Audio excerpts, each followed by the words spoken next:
మన ప్రభువును రక్షకుడైన యేసుక్రీస్తు నామమున గుడ్ సమ్మలన్నారు మీ కుటుంబ సభ్యులు మీ అందరికీ శుభాభివందనాలు.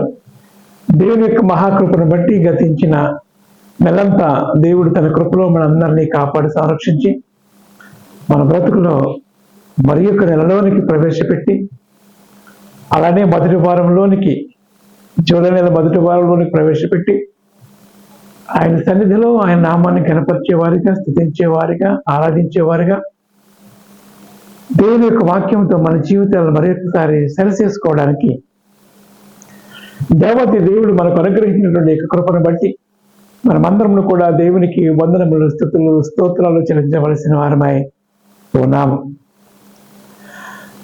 మీ అందరికీ ఒక ప్రత్యేకమైనటువంటి మనవి. ఈ నెల 17వ తేదీ బుధవారం మరి మన ట్రైబల్ క్యాంపు ఏర్పాటు చేయాలని ఆశపడుతూ ఉన్నాం.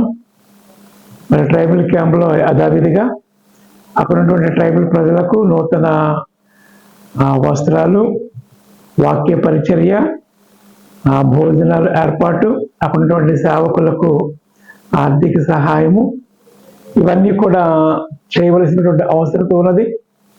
రాజబొమ్మంగ మండలంలో ఉన్నటువంటి ప్రాంతాల్లో దర్శించాలని ఆశపడుతూ ఉన్నాం. మీరు కూడా మీ యొక్క ప్రార్థనలో ఈ క్యాంపు దేవుని మహిమార్థమై అక్కడ ఉన్నటువంటి ట్రైబల్ ప్రజలందరికీ కూడా దేవుని యొక్క లక్షణ సువార్తను ప్రకటించడానికి అన్నీ కూడా సమకూడే విధముగా మీరందరూ కూడా మీ వ్యక్తిగత కుటుంబ ప్రార్థనలో ఈ పరిచర్య గురించి కూడా జ్ఞాపకం చేసుకోవాలని మీకు మనం చేస్తూ ఉన్నాను. ఈ నెల 17వ తేదీ బుధవారంలో రాజభొమ్మంగ మండలం ఉన్నటువంటి కొన్ని ప్రాంతాలు దర్శించిన ఆశపడుతూ ఉన్నాం. ప్రార్థన చేయాలని మీకు మనం చేస్తూ ఉన్నాం. దేవుడు మిమ్మల్ని దీవించి ఆశీర్వదించిన గాక. ఆమేన్. ఈ త్రిత్వము తరువాతి 6వ ఆదివారము కొరకు ఏర్పాటు చేయబడినటువంటి దేవుని యొక్క లేఖన పాఠ్యాంశములుగా పాత నిబంధన పాఠ్య భాగముగా కీర్తన గ్రంథము మొదటి కీర్తన, అలానే పత్రిక పాఠ్య భాగముగా అపోస్తుల కార్యముల గ్రంథము 8వ అధ్యాయము 26వ వచనము నుండి 38వ వచనము వరకు ఉన్నటువంటి లేఖనము మనకి ఇవ్వబడింది. అలానే సువార్త పాఠ్య భాగముగా పరిశుద్ధులైనటువంటి మత్తయి రాసినటువంటి సువార్త 21వ అధ్యాయము 28వ వచనము నుండి 32వ వచనము వరకు ఉన్నటువంటి లేఖనములు ఈ వారము మనకు పాఠ్య భాగములుగా ఇవ్వబడినవి. ఈ లేఖనములను ధ్యానం చేయడానికి ముందుగా ఆత్మదేవుని సహాయాన్ని కోరుకుందాం. కృపయు కనికరము గల ప్రియ పరమ తండ్రి, వందనములు, స్తుతులు, స్తోత్రులు నాయన. దేవాన్ని కృపను బట్టి ఉదయకాల సమయమున దేవా ఈ జూలై మాసములో మొట్టమొదటి ఆదివారంలో నీ బిడ్డలుగా మేమందరంలో చేరి నీ సన్నిధానములో ఈ రీతిగా నేను స్తుతించే భాగ్యం మీరు మాకు ఇచ్చినందుకు వందనాలు చెల్లిస్తూ ఉన్నాం. దేవా కొద్ది నిమిషములు నీ వాక్యమును ధ్యానింపనయ్యుంటుండగా నీ ఆత్మచేత నన్ను మమ్మల్ని నింపి నడిపించండి. నా నోటి మాటలు, నా హృదయ ధ్యానము నీ దృష్టికి అంగీకారములుగా చేయమని, మహిమ పొందుకోమని నీ ప్రియకుమారుడు మా రక్షకుడైన యేసుక్రీస్తు నామమున మిక్కిలి వినయముతో ప్రార్థించి వేడుకొనుచున్నాము తండ్రి. ఆమేన్.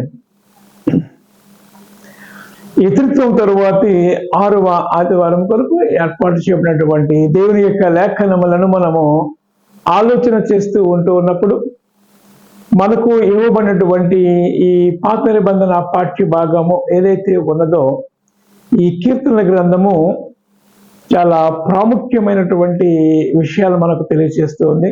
మొదటి కీర్తన, ఈ మొదటి కీర్తనలో అనేక విషయాలు ఇక్కడ రాయబడి ఉన్నవి. పరిశుద్ధ బైబిల్ గ్రంథములో మనం ఆలోచన చేస్తూ ఉంటున్నప్పుడు అనేక సందర్భాల్లో ఈ కీర్తనను మనము తప్పనిసరిగా టచ్ చేస్తూ ఉంటాం. దుష్టుల ఆలోచన చెప్పున నడువక అనేటువంటి మాటను జ్ఞాపకం చేస్తూ, పాపుల మార్గమున నడువక, నిలువక, అపహాసకులు కూర్చుండి చోటన కూర్చుండక, ఇవన్నీ కూడా మనం జ్ఞాపకం చేస్తూ ఇలా చేయకూడదు, ఇలా చేయాలి అనేటువంటి విషయాలు మనం చూస్తూ ఉన్నాం. ప్రతి దేశానికి ఒక రాజ్యాంగం ఉంటూ ఉంటుంది, కాన్స్టిట్యూషన్ ఉంటుంది, ఆయా దేశాలకు చట్టాలు ఉంటాయి, నియమ నిబంధనలు ఉంటాయి. వాటి ప్రకారం నడుస్తూ ఉన్నప్పుడు ఏ వ్యక్తి కూడా శిక్షకు అర్హుడుగా ఉండడానికి అవకాశం లేదు. ఎందుకంటే ఆ రాజ్యాంగ ప్రకారము నియమ నిబంధనల ప్రకారం నడుస్తూ ఉన్నప్పుడు అతను ఒక మంచి పౌరుడుగా లేక పౌరురాలుగా ఉండడానికి అవకాశం ఉంది. ఒకవేళ అలా లేకుండా మన ఇష్టంలో మనం జీవిస్తూ ఉంటున్నప్పుడు పనిష్మెంట్స్ ఉంటాయి, శిక్షలు ఉంటాయి, రకరకాలుగా ఉంటూ ఉంటాయి. అలాగే మన దేశానికి కూడా ఉంది. మన దేశంలో మరి రాజ్యాంగం మనకు ఉంది. దాని ప్రకారము మనము నడుస్తూ ఉన్నప్పుడు మనము సుఖవంతమైనటువంటి జీవితాన్ని జీవించడానికి ఈ లోకంలో అవకాశం ఉంటూ ఉంటాం, శ్రేష్టమైనటువంటి జీవితాన్ని. అలానే ప్రతి క్రైస్తవునికి కూడా ప్రపంచంలో దేవుని యొక్క రాజ్యములో చేరాలి అని అనుకుంటున్నటువంటి ప్రతి ఒక్కరికి, మోక్ష మార్గములోకి చేరాలి, పరలోక పట్టణంలోనికి ప్రవేశించాలి అని ఆశ కలిగినటువంటి ప్రతి ఒక్కరికి కూడా పరిశుద్ధ బైబిల్ గ్రంథమే it is the constitution to reach heaven. ఇది పరిశుద్ధ బైబిల్ గ్రంథం ఎలాంటిదంటే మానవుని నిత్య మార్గంలోనికి నడిపించడానికి, పరలోక పట్టణంలోనికి ప్రవేశించడానికి ఈ పరిశుద్ధ బైబిల్ గ్రంథము మనకు ఒక రాజ్యాంగము వంటిది. ప్రతి క్రైస్తవునికి కూడా ఇది ఒక రాజ్యాంగం వంటిది. అందుకే పరిశుద్ధ బైబిల్ గ్రంథమును పరిశుద్ధ బైబిల్ గ్రంథమే అంటారు. బైబిల్ గ్రంథాన్ని హోలీ బైబిల్ అంటూ ఉంటారు. ఈ పదం ఏ పుస్తకానికి లేదు. ప్రపంచంలో ఉన్నటువంటి అనేక పుస్తకాలు ఉన్నవి, కానీ హోలీ బైబిల్ అనేటువంటి మాట కేవలము పరిశుద్ధ బైబిల్ గ్రంథమునకు మాత్రమే ఉన్నది. దేవుని నామమునకు మహిమ కలుగునంట. బైబిల్ గ్రంథానికి మాత్రమే ఉన్నటువంటి మాట. అందుకే దేవుని యొక్క వాక్యము మన జీవితాలను వెలిగింప చేసేది, నడిపింప చేసేది. భక్తుడు దావీదు అంటూ ఉంటాడు కదా, ఈ వాక్యము నా పాదములకు దీపము, త్రోవకు వెలుగై ఉన్నది అనేటువంటి మాటను మనం ఆలోచన చేస్తూ ఉంటున్నాం. అంటే పరిశుద్ధ బైబిల్ గ్రంథము మనకు ఏమైనదంటే it is the way to reach heaven. నిత్య మార్గమును నడిపించేది, సత్య మార్గమునకు నడిపించేది. మనందరికీ తెలుసు ప్రభువైనటువంటి యేసుక్రీస్తు వారు మాట్లాడిన మాటలు మనం ఆలోచన చేస్తూ ఉంటున్నప్పుడు, నేనే సత్యము, జీవమును, మార్గమునై ఉన్నాను, నా ద్వారా తప్ప వేరొక మార్గము లేదు పరలోకము చేరడానికి, నిత్యత్వంలోనికి వెళ్ళడానికి, లేక తండ్రి దేవుని యొద్ద చేరడానికి అనేటువంటి మాటను కూడా చూస్తూ ఉన్నాను.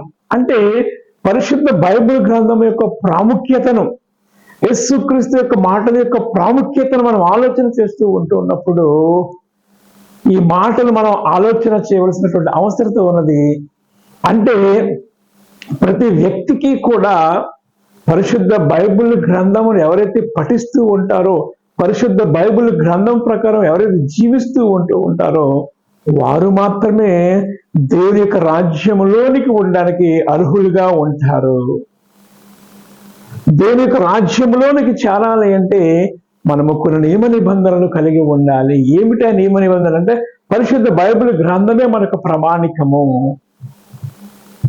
ఈ కీర్తనలు మరి ముఖ్యంగా మొట్టమొదటి కీర్తన 150 కీర్తనలో ప్రాముఖ్యమైనటువంటి అనేక రకాల కీర్తనలు ఉన్నాయి. ఈ 150 కీర్తనలో మన దావీదు గారు దాదాపు 70 కీర్తనలకు పైగా రాసి ఉంటే 12 కీర్తనలు ఆసాపు కుమారుడు ఆసాపు రాశాడు. 2వ కీర్తనలు సొలొమోను రాసినట్టుగా చూస్తూ ఉన్నాం. మోషే కూడా కీర్తన రాసినట్టుగా మనం చూస్తూ ఉన్నాం. కోరహ కుమారులు కూడా కీర్తన రాసినట్లుగా మనం చూస్తూ ఉన్నాం. ఇంకా అనేక మంది కీర్తనలు రాస్తారు. కొన్ని పేర్లు అక్కడ లిఖించబడలేదు, కానీ ఆయా భక్తులు, జకరియా గ్రంథాలు, ఇలాగా అనేక మంది పరిశుద్ధ బైబిల్ గ్రంథములు అనేక కీర్తనలు మనం చూస్తూ ఉన్నాం. ఈ కీర్తనలు రాయడానికి కనీసం 100 సంవత్సరాలు కాలం పట్టింది అనేటువంటి మాటను కూడా మనం చూస్తూ ఉన్నాం. చరిత్ర పుటలు మనం ధ్యానం చేస్తూ ఉన్నప్పుడు ఈ కీర్తనలన్నీ రాయడానికి 100 సంవత్సరాలు కాలం డ్యూరేషన్ పట్టింది అనేటువంటి ఆలోచన కూడా మనం ఆలోచన చేస్తూ ఉన్నాం. కాబట్టి ఈ కీర్తనలో మనం ఆలోచన చేస్తూ ఉంటూ ఉన్నప్పుడు మొట్టమొదటి కీర్తనలో చాలా ప్రాముఖ్యమైనటువంటి విషయాలు, దుష్టుల ఆలోచన చెప్పును నడవక, పాపుల మార్గమును నిలువక, అపహాసకులు కూర్చుండి చోటను కూర్చుండక, యెహోవా ధర్మశాస్త్రమును. పాత నిబంధన కాలంలో అయితే ధర్మశాస్త్రం, మరి ఈ కాలంలో ఏంటంటే పరిశుద్ధ బైబిల్ గ్రంథమే. మొత్తం బైబిల్ అంతా కూడా మనకు ప్రామాణికంగా తీసుకునవలసినటువంటి అవసరత ఉన్నదనే విషయాన్ని మనం జ్ఞాపకం చేసుకోవాలి. ఇంకా ఆలోచన చేస్తూ ఉంటూ ఉన్నప్పుడు ఎవరు సారము కలిగి పచ్చగా ఉంటారు, ఎవరు నీటి కాలువలో నాటబడిన మొక్క వలె ఉంటారు అంటే పరిశుద్ధ బైబిల్ గ్రంథమును పాటించేవారు. పరిశుద్ధ బైబిల్ గ్రంథమును పఠించేవారు, జీవ గ్రంథమైనటువంటి బైబిల్ ధ్యానం చేసేవారు ఎలా ఉంటారట, నీటి కాలువలో నాటబడిన మొక్క వలె సారము కలిగి పచ్చగా ఉంటారు. మనందరికీ తెలుసు కదా, ఒక 2 మొక్కలు మనం ఆలోచన చేస్తూ ఉంటాం. ఒక మొక్కకు నీళ్లు వేస్తూ రోజు సంరక్షిస్తూ ఉంటూ ఉన్నప్పుడు ఆ మొక్క ఏ రీతి ఎదుగుతుందో మనం చూస్తూ ఉంటాం. అలా కాకుండా ఒక మొక్కను అలా గాలికి వదిలేస్తే అదేమవుతూ ఉంటది, కొన్నాళ్ళకి ఆ దానిలో ఉన్నటువంటి చారం అంతా కూడా, నీరంతా కూడా ఎండిపోయి మొక్క చచ్చిపోవడానికి అవకాశం ఉంది. అలానే మానవ జీవితంలో పరిశుద్ధ బైబిల్ గ్రంథం, అందుకే ఇది జీవ గ్రంథము, ది బుక్ ఆఫ్ లైఫ్. ఈ జీవ గ్రంథాన్ని ఎవరైతే పాటిస్తూ ఉంటారో వాడెప్పుడు కూడా చనిపోడు. అంటే ప్రతి మానవుడు చనిపోతాడు. 70 లేక 80 సంవత్సరాల కాలంలో, కొన్ని 100 సంవత్సరాలు అనుకున్నా, after 100 years you will die. ప్రతి ఒక్కడు కూడా చనిపోతూ ఉంటాడు. అయితే చనిపోని వ్యక్తులు అంటే ఆత్మకు చావు లేదు. శరీరానికి చావు ఉంది కానీ ఆత్మకు చావు లేదు. ఈ ఆత్మ ఎక్కడికి వెళుతూ ఉంది, దేవుని జీవ గ్రంథం ప్రకారము, పరిశుద్ధ బైబిల్ గ్రంథం ప్రకారము నీవు రక్షణ పొందిన వాడవైతే దేవుని యొక్క నిత్య సింహాసనం ఎదురు ఉంటూ ఉంటావు. ఆ తీర్పు దినంలో నీవు ఆయన సన్నిధానంలో నీవు ఆయనను ఘనపరిచేవారుగా ఉంటావు. ఒకవేళ నీవు ఆయనను కలిగి లేకుండా నీ ఇష్టం జీవించినట్లయితే నీవు ఆ తీర్పులో నరకానికి వెళ్ళిపోవడానికి అవకాశం ఉంది. ఖచ్చితంగా వెళ్ళిపోతాం. There is no doubt about it. అందుకే ఈ పరిశుద్ధ బైబిల్ గ్రంథంలో మన మార్గము ఏ రీతిగా ఉండాలి, జీవవాక్యమును ఎవరైతే చేత పట్టుకుని జీవిస్తూ ఉంటారో వాడు ఎలా ఉంటాడు ఈ లోకంలో అంటే, నీటి కాలువలో నాటబడిన మొక్క వలె సారము కలిగి పచ్చగా ఉంటూ ఉంటారు. అది వెట్ట తగులుతూ ఉన్నప్పటికీ, తుఫాను వస్తూ ఉన్నప్పుడు, గాలి దుమ్ములు ఎన్ని వస్తూ ఉంటున్నప్పటికీ, ప్రచండమైన ఎండాకాలం 50 degrees వస్తూ ఉన్నప్పటికీ కూడా అది ఎక్కడ ఉంది, నీటి కాలువ నాటబడ్డ మొక్క ఉంది కాబట్టి, నీటి కాలువ ఉన్నది కనుక అది ఎప్పటికీ కూడా మరణించే అవకాశం లేదు. సారము కలిగి పచ్చగా ఉంటూ ఉంటుంది. అంటే క్రైస్తవ జీవితము సారము కలిగి పచ్చగా ఉండాలి, ఆశీర్వదించబడాలి ఉండాలి అంటే ఏం చేయాలంటే పరిశుద్ధ బైబిల్ గ్రంథాన్ని పాటించాలి, దేవుని యొక్క వాక్య ప్రకారము మనం జీవించాలనేటువంటి మాటను జ్ఞాపకం చేస్తూ ఉన్నాడు. అందుకే ఈ కీర్తన అంతా కూడా మనం ఆలోచన చేస్తూ ఉంటూ ఉన్నప్పుడు 3వ వచనం ఆలోచన చేస్తూ ఉంటున్నాడు. అతడు నీటి కాలువ నాటబడిన వాడై ఆకు వాడక తన కాలమందు ఫలమిచ్చి చెట్టు వలె సారము కలిగి పచ్చిగా ఉండును. దేవుని నామానికి మహిమ కలుగును గాక. అతడు చేయదంతయు సఫలమగును. ఎవరు చేసేది సఫలమవుతూ ఉంటది, నీతిమంతులుగా, దేవుని భయభక్తులు కలిగిన వారుగా, పరిశుద్ధ బైబిల్ గ్రంథమును పాటించి జీవ మార్గము వైపు నడుస్తున్నటువంటి వారిని, యేసు క్రీస్తు రూపంలో నడిచినటువంటి వారిగా ఉంటున్నప్పుడు వారు ఎలా ఉంటారంటే వారు చేయదంతయు సఫలమవుతూ ఉంటుంది. If you want to be a success in your life, you should follow the book of life. జీవ గ్రంథమైనటువంటి బైబిల్ గ్రంథాన్ని ఫాలో అవుతూ ఉన్నప్పుడు నీవు చేయదంతే సఫలమవుతూ ఉంటుంది. ఎందుకంటే నీలో ఉన్నటువంటి ఆ పరిశుద్ధత, నీలో ఉన్నటువంటి నీతి నియమ నిబంధనలన్నీ కూడా నిన్ను విజయ పదంలో నడిపించడానికి అవకాశం ఉంటుంది. నీవు నడుస్తూ ఉంటున్నాడు, దేవదూతలు నీకు తోడుగా ఉంటాయి. నువ్వేమి చేస్తూ ఉన్నప్పటికీ కూడా దేవుడికి ఇష్టంగా ఉంటున్నావు కాబట్టి దేవుడు నువ్వు ప్రయత్నములన్నింటిలో, నీ పనులన్నింటిలో కూడా ఆయన నీకు తోడుగా ఉంటాడు. అదే అంటున్నాడు, నీ పనుల భారము నీవు దేవుని మీద మోపుతూ ఉంటూ ఉన్నప్పుడు, నీవు ఆయన నమ్ముకుంటూ ఉన్నప్పుడు, నీ భారం అంతా ఆయనకు అప్పగిస్తూ నీవు ముందుకు వెళుతూ ఉంటూ ఉన్నప్పుడు ఆయన నీకు తోడుగా ఉంటాడు. అందుకే అంటాడు, ప్రయాసపడి భారం మోచున్న వారులారా నా ఎద్దుకు రండి, నా ఎద్దుకు వచ్చేయండి, మీ భారం మీద మోస్తూ నీకు తేలిక చేసేస్తాను. దిగులు అవసరం లేదు. మీరు చింతించవలసినటువంటి అవసరం లేదు. మీ చింత యావత్తు నా మీద వేసేయండి, నేను మిమ్మల్ని గురించి చింతిస్తూ ఉన్నాను. మీ చింత యావత్తు నా మీద వేసేయండి. దేవుని యొక్క ఉద్దేశం ఏంటంటే మానవ జీవితంలో ఉద్ధరింప చేయాలి, మానవ జీవితంలో ఆశీర్వదించబడాలి, ఆశీర్వాదములకు వారసులుగా ఉండడానికి మనం పిలువబడ్డాం. ఎందుకు పిలువబడ్డాం అంటే మనము ఆశీర్వాదములకు వారసులుగా ఉండడానికి మనం పిలువబడ్డాం. అందుకని శబ్దమైనటువంటి జీవితాన్ని జీవించి ఓ పనికిమాలిన వ్యక్తిగా, ఎందుకు పనికిరాని వ్యక్తులుగా ఉండడానికి దేవుడు మనల్ని పిలుచుకోలేదు. కానీ మహోన్నతమైనటువంటి దేవుడి యొక్క గుణగలను ప్రచురించే వారిగా, నీతిమంతులుగా, రాజులైనటువంటి యాజక సమూహముగా ఉండడానికి ఆయన నిన్ను పిలుచుకున్నాడు. ఆయన మనల్ని పిలుచుకున్న దేనికంటే to proclaim the word of God, దేవుని యొక్క వాక్యాన్ని ప్రకటించేవారుగా, దేవుని యొక్క గుణగణములను మన జీవితంలో మన ద్వారా ఆయనను ప్రస్ఫుటించేవారుగా మనం ఉండాలనేది ఉద్దేశం దేవుడు కలిగి ఉన్నాడు. యేసుక్రీస్తు వారి శిష్యులను కూడా మొట్టమొదటిసారి పిలుచుకున్నప్పుడు, అరే బాబు, మీరు మనుషులు పట్టి జాలగా చేస్తారు, ఇంతవరకు మీరు పట్టిన చేపలు చాలు, మీరు ఇంతవరకు చేపలు పట్టి జీవితాన్ని మీరు జీవించారు కానీ నాకు విడిచిపెట్టేసేయండి, కానీ మిమ్మల్ని మనుషులు పట్టి జాలగా చేస్తే నా దగ్గరికి రండి అని పిలుచుకున్నాడు. వాళ్ళ దేవుడి మాటకు విధేయత చూపారు. వారి జీవితాలన్నీ కూడా సక్సెస్ఫుల్ అయిపోయాయి, ఫలవంతముగా జీవించారు, ఆశీర్వాదముగా జీవితాన్ని జీవించారు. ఈ రోజున ఇశ్రాయేలు ప్రజలకు ప్రపంచం అంతటికి కూడా ఆ 24 సింహాసనాల మీద కూడా వారు కూర్చుని 12 మంది శిష్యులు కూడా ఆ తీర్పు తీరుస్తూ ఉంటారు. 12 గోత్రాల వారికి కూడా అనేటువంటి మాట ఆ పేతురు అడుగుతున్నటువంటి సందర్భాల్లో యేసుక్రీస్తు వారు జవాబు చెప్పడం కూడా మనం చూస్తూ ఉంటూ ఉన్నాం. ప్రేమైన వాళ్ళు, దుష్ట తలంపులు మనలో ఉంటూ ఉన్నప్పుడు వాటిని విడిచిపెట్టేయాలి. దుష్టుడు నశించడం నాకు ఇష్టం లేదు అంటాడు యెహెజ్కేలు గ్రంథంలో దేవాతి దేవుడు. దుష్టుడు మరణముందు నాకు ఏమైనా సంతోషమా? ఎంత మాత్రము కాదు. వాడు మారాలి, వాడు తిరిగిన ఎదుగు రావాలి. దుష్టుడు మరణముందు నాకు సంతోషము కాదు, బాధ. ఎందుకంటే ఈ లోకంలో ఉన్న ప్రతి ఒక్కడు కూడా దేవుని కుమారుడే. తప్పిపోయిన కుమారుడు ఏమయ్యాడు? బయటకు వెళ్ళిపోయాడు, ఇష్టపడి జీవించాడు. కానీ ఆ తండ్రి దగ్గర ఉన్నప్పుడు ఉన్నటువంటి సంతోషము, సమాధానం అతను కోల్పోయాడు. కాబట్టి ఆ పందులు తినేటువంటి ఆ భోజనం తినడానికి కూడా యోగ్యత కోల్పోయాడు. అప్పుడు ఆ జ్ఞాపకం వచ్చింది, నా తండ్రి దగ్గర ఉంటే నేను ఏ రీతిగా ఉన్నాను జ్ఞాపకం చేసుకుని పట్టుగట్టుకుని వచ్చి పశ్చాత్తాపడ్డాడు. తిరిగి ఏ స్థానం అయితే కోల్పోయాడో తిరిగి ఆ స్థానానికి వెళ్ళిపోయాడు. దేవుని నామానికి మహిమ కలిగింది దాకా. అది దేవుడు మనకి ఇస్తున్నటువంటి స్థానము. దుష్ట ఆలోచనలు మనం చేస్తూ ఉంటున్నప్పుడు మంచి నడవడిని పాడు చేస్తారు. దుష్ట సాంగత్యము మంచి నడవడిని పాడు చేస్తూ ఉంటుంది అనేటువంటి మాటను చూస్తూ ఉంటూ ఉన్నాం. నీ సహవాసము ఎవరితో ఉన్నది? నీ సహవాసం ఎవరితో ఉంటుంది? నీ ఫ్రెండ్షిప్ ఎవరితో ఉంటుంది?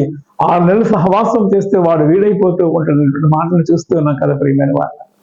కాబట్టి దుష్ట సాంగత్యము మంచి నడవడిని పాడు చేస్తూ ఉంటుంది. అందుకే దుష్టుల ఆలోచన చెప్పి నడవవద్దు. డోంట్ వాక్, వారితో నడవవద్దు. దుష్ట ఆలోచన చెప్పి నువ్వు చేయవద్దు అనేటువంటి మాటను జ్ఞాపకం చేస్తూ ఉన్నాడు. ఒకవేళ అలాంటి ఏమవుతూ ఉండదట, లైవ్ అయిపోతూ ఉంటావు. ఒక్కొక్క దినాన్ని రాబోతూ ఉంది, తీర్పు దినము అనేది ఉన్నది. ఆ తీర్పు దినాల్లో నీవు ఆయన ఎదుర్కొనలేవు, మాడి మసైపోతూ ఉంటావు. అదే మాట్లాడుతూ ఉన్నాడు ఈ కీర్తనల గ్రంథంలో. మొట్టమొదటి కీర్తనలు అంటూ ఉన్నటువంటి దుష్టులు అలాగున ఉండక గాలికి చెదరగొట్టు పొట్టువలే ఉందురు. గాలికి చెదరగొట్టు పొట్టువలే ఉంటారు.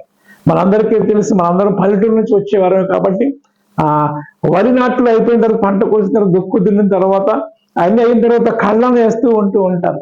అలా ఇస్తూ ఉంటున్నప్పుడు ఏమవుతుంది, ఒడ్లన్నీ కిందకు వస్తుంటే పొట్టంతా పక్కకు పోతూ ఉంటుంది. పొలాల్లో ఆ గాలి వీస్తున్నటువంటి సందర్భాన్ని చూస్తూ ఉంటున్నప్పుడు గాలి వీస్తున్నట్టు దిశగా ఉంటూ ఉంటారు. ఒడ్లన్నీ కిందకు వచ్చేస్తుంటే పొట్టంతా పక్క వెళ్ళిపోతూ ఉంటుంది. యేసుక్రీస్తు వారు కూడా ఒక్కొక్క సందర్భంలో ఈ ఉపమానాన్ని కూడా ఆయన జ్ఞాపకం చేస్తాడు ప్రియమైన వాళ్ళ. ఒక్కొక్క సందర్భంలో ఆయన ఉపమానాన్ని కూడా జ్ఞాపకం చేస్తాడు. ఆయన చేతుల్లో ఉన్నది అనేటువంటి మాటను మన మత్తయి సువార్తలో మనం చూస్తూ ఉంటాం ప్రియమైన వాళ్ళారా. అంటే ఆయన కళ్ళను ఏ రీతిగా ఆయన చేయాలో ఆయనకి తెలుసు. ఏ రీతిగా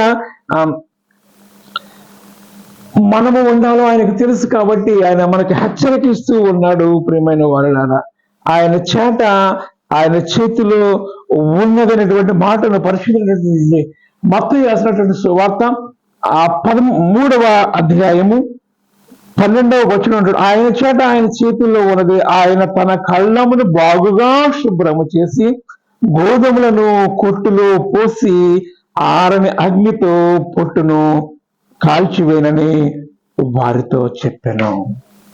ఎంత భయంకరమైనటువంటి పరిస్థితి! ఆరనే అగ్నిలో కాల్చివేస్తాడు ఎవరిని? పొట్టుని. ఈ పొట్టు దేవునికి సాదృశ్యం అంటే దుష్టులకు సాదృశ్యముగా ఉన్నది. ఈ పొట్టు దేనికి సాదృశ్యముగా ఉన్నదంటే దుష్టులకు సాదృశ్యముగా ఉన్నది. గోధుమలు దేనికి సాదృశ్యంగా ఉన్నది? నీతిమంతులకు సాదృశ్యముగా ఉన్నది. ప్రియమైన వాళ్ళారా, జ్ఞాపకం చేసుకోండి, ఆయన చేట ఆయన చేతిలో ఉన్నది. ఆయన తన కళ్ళమును బాగుగా ఆయన శుభ్రం చేసేవాడు. గోధుమలను కొట్టులో పోసి ఆరని అగ్నితో పొట్టును కాల్చివేసే దేవుడు అనేటువంటి మాటను జ్ఞాపకం చేస్తూ ఉన్నాడు. మనము నీటి కాలువలో నాటబడిన మొక్క వల్ల సారము కలిగి ఆ మొక్క ఏ రీతికి అయితే పచ్చగా ఉంటుందో, దేవుని వాక్యమును చేత పట్టుకున్నటువంటి ప్రతి ఒక్కడు కూడా సారము కలిగి పచ్చగా ఉంటూ ఉంటాడు. వెట్ట వచ్చినను వెట్ట తగిలినను అది భయపడదు. ఒక్కసారి ఇర్మియా గ్రంథంలోనికి మనం వెళుతూ ఉంటూ ఉన్నప్పుడు 17వ అధ్యాయము 7వ వచనాన్ని మనం ఆలోచన చేస్తూ ఉంటూ ఉన్నప్పుడు, ఇర్మియా గ్రంథము 17వ అధ్యాయము 7వ వచనం అనేక సందర్భాల్లో మనము జ్ఞాపకం చేసుకున్నాం. ప్రియమైన వారులారా, అనేక సందర్భాల్లో మనం జ్ఞాపకం చేసుకున్నటువంటి మాటను ఇప్పుడు మరి ఒక్కసారి సందర్భానుసారముగా మనము ఆలోచన చేస్తూ ఉంటూ ఉన్నప్పుడు మనకు ఒక రకమైనటువంటి భయము, వణుకు ఇక్కడ కలుగుతూ ఉంది. ఏమంటూ ఉన్నాడు? యెహోవాను నమ్ముకున్నవాడు ధన్యుడు. 7వ వచనం, యెహోవాను నమ్ముకున్నవాడు ధన్యుడు, యెహోవానికి ఆశ్రయముగా ఉండను, వాడు జలముల యొద్ద నాటబడినటువంటి చెట్టు వలె ఉండును, అది కాలువలను వారను దాని వేళ్ళు తన్నను, వెట్ట కలిగినను దానికి భయపడదు, దాని ఆకు పచ్చగా ఉండను, వర్షము లేని సంవత్సరమున చింతనందదు, కాపు మానదు. దేవుని నామమునకు మహిమ కలుగునుగా. వర్షము లేని సంవత్సరమున అది చింతనందదు, కాపు మానదు. ఎందుకంటే అది నీటి కాలువలో నాటబడినటువంటి మొక్క అయి ఉన్నది కనుక. ఈ నీళ్లు దేనికి సాదృశ్యం అంటే ఆత్మకు సాదృశ్యము. ప్రియమైన వాళ్ళ, ఎవరైతే ఆత్మచేత నింపబడుతూ ఉంటారో, ఎవరైతే దేవుని ఆత్మచేత నింపబడుతూ ఉంటారో, పరిశుద్ధాత్మ మనలోకి వస్తూ ఉంటున్నాడు, ఆత్మదేవుడు మనలో ఉంటూ ఉన్నప్పుడు నీవు కూడా పడిపోకుండా ఉండడానికి అవకాశం ఉంది, తొలగిపోకుండా ఉండడానికి అవకాశం ఉంది. అప్పుడు నువ్వు ఎలా ఉంటావు అంటే నీరు కట్టిన తోట వలె, ఉబ్బుకు చూడు నీటి కొట్ట వలె ఉంటావు, సారము కలిగి పచ్చగా ఉంటావు, నీటి కాలువలో నాటబడిన మొక్క వలె ఉంటావు. దేవతి దేవుడు మరి ఒక్కసారికి మనకి హెచ్చరికిస్తున్నాడు, మనలో ఉన్నటువంటి లోపములన్నీ సరిచేసుకోవాలి అనేటువంటి ఆలోచనను ఆయన మనకు ఇస్తూ ఉన్నాడు, హెచ్చరిక ఇస్తూ ఉన్నాడు. ఎందుకంటే ఆ రెండవ రాకడలో ఎలా ఉంటుందంటే పరిస్థితి, ఆ తీర్పు దినాన్ని మనం నిలబడలేము. కాబట్టి నీతిమంతుల సభలో ఎవరుంటారట? నీతిమంతులు దేవుని సన్నిధిలో ఉంటూ ఉంటారు, దుష్టులు మాత్రము ఎక్కడుంటారో ఎండిపోయి పారవేయబడుతూ ఉంటారు అనేటువంటి మాటను జ్ఞాపకం చేస్తూ ఉన్నాడు. కాబట్టి న్యాయ విమర్శలు దుష్టులు. న్యాయ విమర్శ ఇప్పుడు దిస్ ఇస్ ద ఒకరొక దినం వస్తూ ఉంది, that is the day of judgement. అదేమిటంటే తీర్పు దినము రాబోతూ ఉంది. ఆ తీర్పు దినములో నీవు నిలబడాలి, ధైర్యముగా ఉండాలి అంటే నీవు దుష్టుల ఆలోచనలు విడిచిపెట్టేయాలి, దుష్టులతో సహవాసం విడిచిపెట్టేయాలి. నిత్య జీవానికి మార్గం చూపినట్టు యేసుక్రీస్తునటువంటి చూపినటువంటి మార్గంలో నువ్వు నడుస్తూ ఉంటూ ఉన్నప్పుడు నీవు నిలబడడానికి అవకాశం ఉంది. నీతిమంతుల సభలో పాపులు నిలవరు. నీతిమంతుల మార్గము యెహోవాకు తెలియను, దుష్టుల మార్గము నాశనమునకు ఏమంటున్నాడు? నాశనమునకు దారి తీయను అనేటువంటి మాటను జ్ఞాపకం చేస్తున్నాడు. నాశనముకు నడుపును. It leads to destruction if you walk the ఎవరితో? దుష్టులతో. నీవు దేవుని బిడ్డలతో నడుస్తూ ఉంటూ ఉన్నప్పుడు నీ వెలుగు సంబంధాలుగా ఉంటూ ఉంటావు. ఆ రీతిగా కాకుండా ఈ లోక సంబంధంతో నువ్వు కలిసిపోతూ ఉన్నప్పుడు నీవు ఏమైపోతూ ఉంటావు? పొట్టు వల్ల కాల్చివేయబడుతూ ఉంటావు, ఆరిన అగ్నికి వెళ్ళిపోతూ ఉంటావు అనేటువంటి మాటను జ్ఞాపకం చేస్తూ ఉన్నాడు. అందుకే నీతిమంతుల సభలో పాపులను నిలవరు, నీతిమంతుల సభలో పాపులు నిలవరు. కాబట్టి ఎవరి మార్గం ఏంటో అనేది మనకు తెలుసు, దేవునికి తెలుసు. నీకు నీవే సమాధానం జవాబు, ప్రశ్న రెండు వేసుకోవాలి. నేనేమై ఉన్నాను, ఎవరి వారిని అయి ఉన్నాను, నా మార్గం ఎలా ఉన్నది, ఏ రీతిగా నడుస్తూ ఉన్నాను, యేసు రక్తంలో కడగబడిన వాడిగా ఉన్నానా, ఒకవేళ లేకుండా ఉంటే నేను ఎలా ఏమైపోతూ ఉన్నాను అనేటువంటి మాటను జ్ఞాపకం చేసుకోవాలి. యేసుక్రీస్తు వారు చెప్పినటువంటి ఉపమానం మనం ఆలోచన చేస్తూ ఉంటుండే పరిశుద్ధమైనటువంటి మత్తయి రాసినటువంటి సువార్త 13వ అధ్యాయము 24వ వచనంలో యేసుక్రీస్తు వారు ఒక ఉపమానం చెప్తూ ఉన్నాడు. పరిశుద్ధమైనటువంటి మత్తయి రాసినటువంటి సువార్త 13వ అధ్యాయము 24వ వచనంలో చక్కని ఉపమానాన్ని అక్కడ తెలియచేస్తూ ఉన్నాడు. ప్రియమైన వాళ్ళారా, 13వ అధ్యాయము 24వ వచనం మనం ఆలోచన చేస్తూ ఉంటున్నాడు. ఆయన మరి యొక్క ఉపమానం వారితో చెప్పిన ఏదైనా పరలోక రాజ్యము తన పొలములో మంచి విత్తనములను విత్తినటువంటి ఒక మనుష్యుని పోలి ఉన్నది. అదేమిటట, మనుషులు నిద్రించి చూడగా అతని శత్రువులు వచ్చి గోధుమలు మధ్యను గురుగులను విత్తిపోయిను. మొలకలు పెరిగి గింజ పట్టినప్పుడు గురుగులు కూడా అగపడును. అప్పుడు ఇంటి యజమానుడు దాసులను అతని వద్దకు వచ్చి, యజమాని దాసు దగ్గరికి వచ్చాడు, అయ్యా నీవు పొలములో మంచి విత్తనములు విత్తితివి గాని అందులో గొడుగులు ఎక్కడి నుండి వచ్చినవని అడుగురు.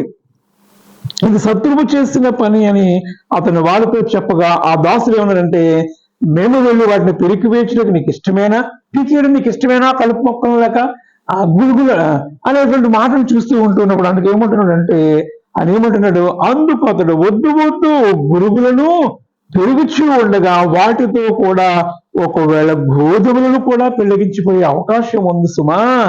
కోతకాలము వరకు రెండింటిని ఎదగనీయుడి, కోతకాలం ముందు గురుగులను ముందుగా కూర్చి వాటి కాల్చివేయుటకు కట్టెలు కట్టి గోధుమలను నా కొట్టులో చేర్చి పెట్టని కోతగాండ్రతో చెప్పను. దేవుని నామమునకు మహిమ కలుగును గాక. చూస్తారా, ఈ ఉపమానంలో భావం ఏమిటంటే, దేవుడు అందరినీ కూడా మంచి స్వభావంతో ఉండాలని కోరుకుంటూ ఉన్నాడు. కానీ మానవుడు ఏం చేస్తున్నాడు, తమకు ఇష్టమైనటువంటి మార్గాలను ఎంచుకుని చివరికి నాశనంలోనికి వెళ్ళిపోతూ ఉన్నాడు. కాబట్టి అనేటువంటి కోతకాలం వరకు ఇద్దరిని వరవనివ్వండి, కోతకాలం వరకు ఇద్దరిని రెండింటినీ వచ్చినివ్వండి.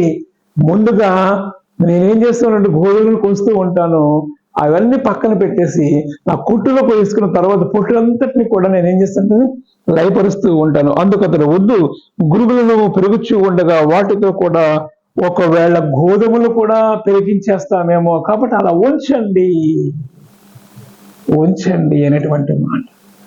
ఇది మనకు హెచ్చరిక, ఇది మనకు ఒక హెచ్చరిక అయినది ప్రియమైన వల్ల.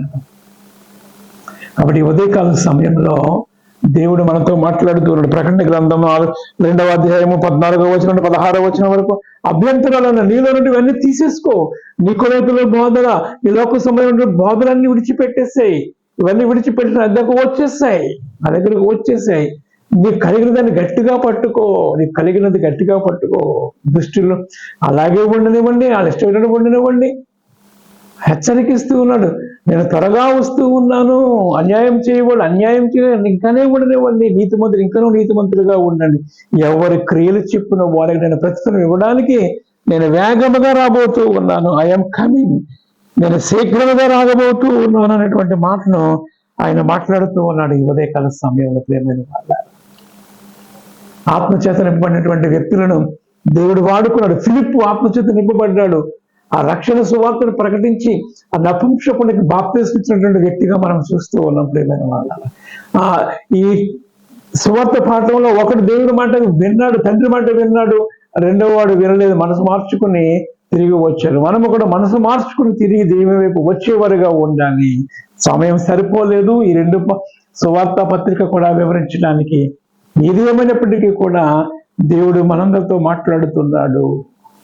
మీరు జాగ్రత్తగా ఉండండి సుమి, నేను వస్తూ ఉన్నాను, నేను రాబోవచ్చు ఉన్నాను. అన్యాయం చేయవాడు ఇంకనూ అన్యాయమే చేయనేము, అపవిత్రుడైనటువంటి వాడు ఇంకనూ అపవిత్రుడుగానే ఉండనేము, నీతిమంతుడు ఇంకనూ నీతిమంతుడుగానే ఉండనేము, పరిశుద్ధుడు ఇంకనూ పరిశుద్ధుడుగానే ఉండనేము. ఇదిగో త్వరగా వచ్చి ఉన్నాను. వాని క్రియలు చెప్పున ప్రతి వానికి ఇచ్చుటకు నేను సిద్ధపరిచినటువంటి జీతము నా యొద్ద ఉన్నది. నేనే అల్ఫయు ఒమేగయు, మొదటి వాడను కడపటి వాడను, ఆదిను అంతమైనటువంటి వాడను నేనే. జీవ వృక్షముల యొక్క హక్కు గల వాడే గుమ్మలము గుండా ఆ పట్టణంలోనికి ప్రవేశించినట్టు తమ వస్త్రములను ఉద్దుకుకొని వాడు ధన్యులు. ఎవరు ధన్యులు? ధన్యకరమైన జీవితం. వస్త్రములను ఉదుకుకున్న వారు. ఏమిటి వస్త్రములు అంటే రక్షణ వస్త్రాలు కనుక్కోవాలి. యేసు రక్తంలో కడగబడి మనం శుద్ధి చేసుకుంటూ ఉన్నప్పుడు, క్రీస్తు రక్తంలో శుద్ధి చేసుకుంటూ ఉన్నప్పుడు వాడు నీతిమంతుడిగా ఉంటాడు, వాడు దేవుని యొక్క రాజ్యంలో ఉంటాడు. అదే మాట్లాడుతూ ఉన్నాడు. ఏమంటున్నాడు? జీవవృక్షముల హక్కు గల వారే గుమ్మముల గుండా ఆ పట్టణంలోనికి ప్రవేశించినట్లు తమ వస్త్రములను ఉదుకుకున్న వారు ధన్యులు. వస్త్రాలు కడుక్కున్నారా? రక్షణ వస్త్రం కలిగి ఉందా? ఒకవేళ లేకపోతే ఇదే అనుకోని సమయం. క్రీస్తు రక్తంలోనే నువ్వు కడగబడి శుద్ధి చేసుకో, బాప్తిస్మం తీసుకో, దేవుని యొక్క కుమారుగా, దేవుని యొక్క కుమార్తెగా ఉండు. నిత్య రాజ్యములకు వారసులు అవడానికి అవకాశం ఉంది. అట్టి కృపా పరిశుద్ధాత్మ దేవుడు సదా మనందరికీ దయచేయును గాక. ఆమేన్. దేవాని కొందనాలు చెల్లిస్తూ ఉన్నాం. మీ వాక్యమును నాయన మేము ధ్యానించాము, దాని ప్రకారం జీవించి నీతివంతుల సభలో మేము అక్కడ ఉండటకు, పరలోక పట్టణంలో మేము అందరం ఉండటకు నీ కృప అనుగ్రహించమని, మహిమ పొందుకోమని నీ ప్రియకుమారుడు మా రక్షకుడైన యేసుక్రీస్తు నామమున ప్రార్థించి వేడుకొనుచున్నాము తండ్రి. ఆమేన్. తండ్రి, కుమార పరిశుద్ధాత్మ త్రియేక దేవుని దీవెన సదాకాలం మీ అందరికి తోడే. ఆమేన్.